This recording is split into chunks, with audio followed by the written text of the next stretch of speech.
안녕하세요, 김건우입니다. 이번 영상에서는 단순 선형회계를 응용해서 다항식과 다중회계에 적용해보고 규제를 통한 최적화 과정을 진행해보겠습니다. 저번 영상에서 우리는 물고기 데이터를 가지고 길이를 통해 무게를 예측하는 AI 모델을 직선 방정식으로 구현했었죠. 이렇게 직선으로 회귀 모형을 만드는 문제를 선형회귀라고 했습니다. 이번에는 똑같은 선형회귀 모델을 조금 더 복잡하게 해보려고 합니다.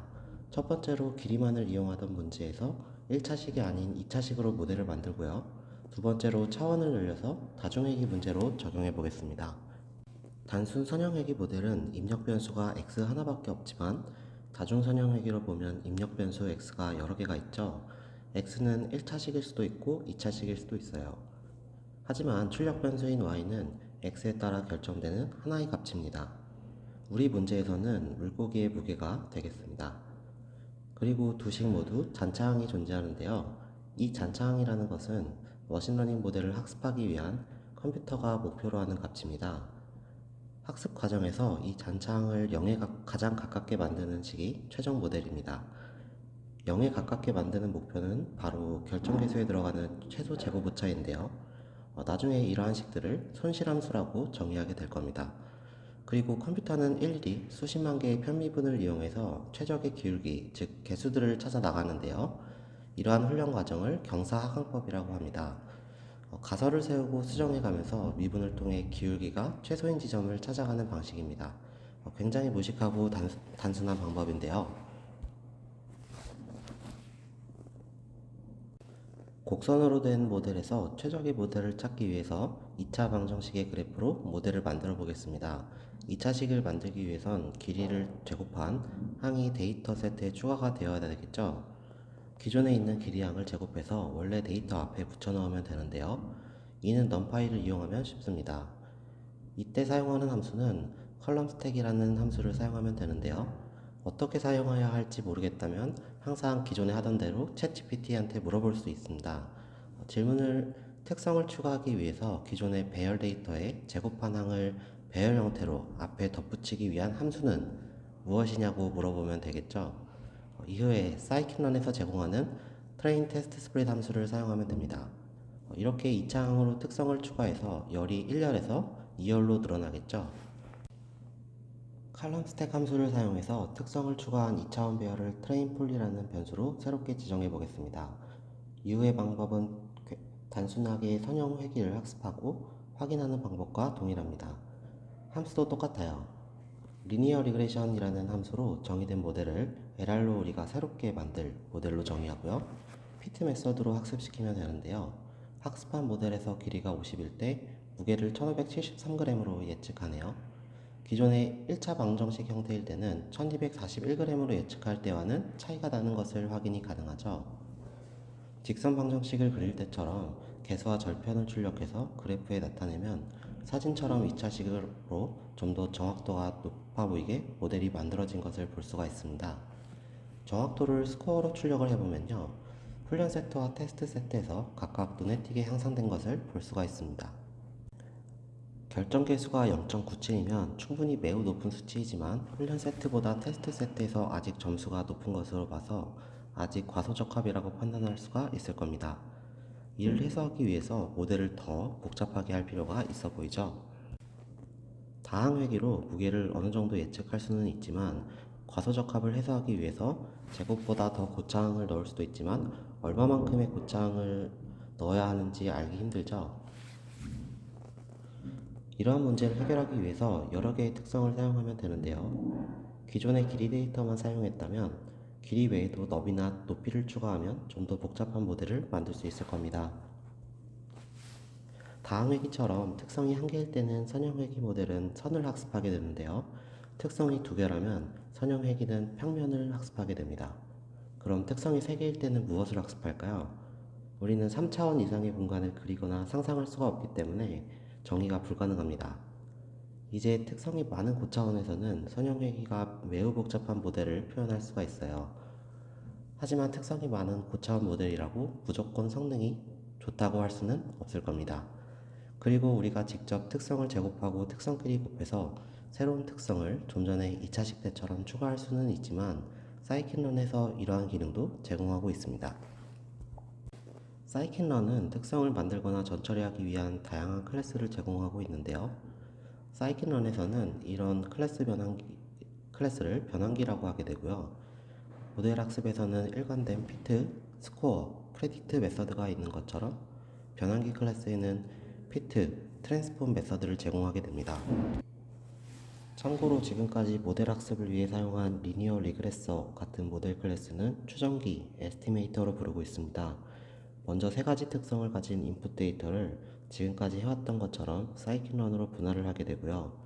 변환기를 이용해서 세 개의 특성을 늘려보겠습니다. 통계값을 구하지 않는 피트 메서드를 통해서 만들 특성의 조합을 준비할게요. 변환기를 이용하게 되면 3개의 특성을 9개의 특성으로 만들어주게 되네요. 어떤 조합으로 만들어졌는지 확인하기 위해서 getPictureNamesOut 메서드를 사용하게 되면 각각 어떤 입력의 조합으로 만들어졌는지 보여주죠. 그런 다음에 훈련 세트와 동일하게 변환기를 이용해서 테스트 세트에도 적용을 하면 되겠습니다. 이렇게 만들어진 9개의 특성을 이용해서 다중회귀 모델을 훈련시켜 보겠습니다. 어떤 결과가 나오는지 한번 보겠습니다. 다중회귀 모델도 선형회귀와 동일하게 리니어 리그레서 함수를 사용하게 되고요. 훈련 결과를 보면 기존의 2차식으로 훈련한 모델보다 훈련 세트와 테스트 세트에서 더 높은 결정 개수 점수가 나오죠. 물고기의 길이뿐만 아니라 높이와 두께를 모두 사용했고요. 각 특성을 제곱하거나 서로 곱해서 다항 특성을 더 추가했습니다.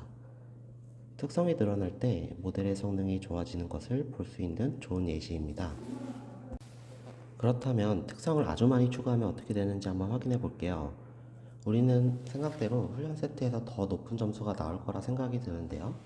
5제곱항까지 특성을 늘려서 출력시켜 보겠습니다. 5차항까지 만들 경우 생성된 특성의 개수가 55개나 되는 것을 볼 수가 있는데요. 트레인 폴리배열의 열의 개수가 특성의 개수죠. 이 데이터를 사용해서 선형회귀 모델을 다시 만들어 보면요. 훈련 세트에서는 거의 완벽한 점수죠. 하지만 테스트 세트에서는 오히려 음수가 나오게 되네요. 계속 반복하는 이야기지만 특성의 개수를 크게 늘리게 되면 선형 모델은 아주 강력해지는데요. 하지만 이런 모델은 훈련 세트에 너무 과대적합되므로 테스트 세트에서는 형편없는 점수를 만들게 됩니다. 참고로 우리는 훈련 세트에서 42개의 샘플을 준비했는데요. 이 42개의 샘플을 55개의 특성으로 훈련하면 완벽하게 학습하는 것이 당연하겠죠. 가령 42마리의 참새를 맞추기 위해서 딱 한 번에 세 총을 쏴야 한다면 참새의 중앙을 겨냥해서 가능한 맞출 가능성을 높여야 될 겁니다. 하지만 55번이나 쏠 수 있다면 한 번에 하나씩 모든 참새를 맞출 수 있어요. 이러한 문제를 해결하기 위해서는 특성을 다시 줄여야 할 텐데요. 하지만 어느 정도가 최적이고 어떤 특성들이 중요한 특성인지 모르기 때문에 이를 해결하기 위해서 규제라는 개념을 이용하게 됩니다. 선형회귀에서는 적절한 가중치와 편향을 찾기 위해서 과대적합된 모델에서 하이퍼 파라미터라고 하는 알파 값을 이용하게 되는데요. 이 알파 값을 통해서 규제의 강도와 학습률을 조정하게 되는데요. 선형회귀에서는 주로 리치와 라쏘 규제를 주로 이용해서 복잡한 모델을 일반적인 모델로 만들 수 있습니다. 어떻게 해야 할지보다는 KNN 알고리즘에서 스케일에 따른 정교화의 중요성에 대해서 직접 확인한 바 있었죠. 회귀 모형에서는 정교화되지 않은 특성들에 대해서 곱해지는 개수의 차이가 날 수 있을 겁니다. 우리는 기존에 직접 평균과 표준 편차를 계산해서 표준 점수로 변환을 했었는데요. 이번에는 사이클런의 스탠다드 스칼라라는 변환기를 이용해서 간편하게 특성에 대해 정교화를 해볼게요. 변환기 사용 과정에는 피트 메서드 앞에 정교화가 추가되는 건데요. 55개의 특성을 가진 트레인 폴리라는 변수를 이 SS라는 객체로 학습을 시키고요. 트랜스폼 메서드로 변환시키겠습니다. 이를 규제가 적용된 리치 회귀 모형으로 학습을 시키면 앞서 9개 특성을 사용했던 다중회귀보다 더 좋은 결과가 나오죠. 하지만 여기서 적절한 알파 값을 아직 찾지 못했습니다. 규제가 강해지면 개수 값을 더 줄이고요. 규제의 알파 값이 작아지면 개수를 줄이는 역할이 줄어들어서 선형회귀 모델과 유사해지므로 과대적합될 가능성이 큽니다. 결국 최적의 알파 값을 직접 사람이 찾아야 하는데요. 이러한 사람이 알려줘야 하는 파라미터를 하이퍼 파라미터라고 하고요. 찾는 방법은 알파 값에 따른 R제곱 값의 그래프를 그려보면 됩니다. 알파 값을 0.001에서 100까지 5배씩 늘리는 로그 스케일 함수로 그려보겠습니다. 각각의 알파 값별 스코어를 리스트에 저장시켜서 나타내면요. 사진처럼 그래프가 나타나게 될 거예요.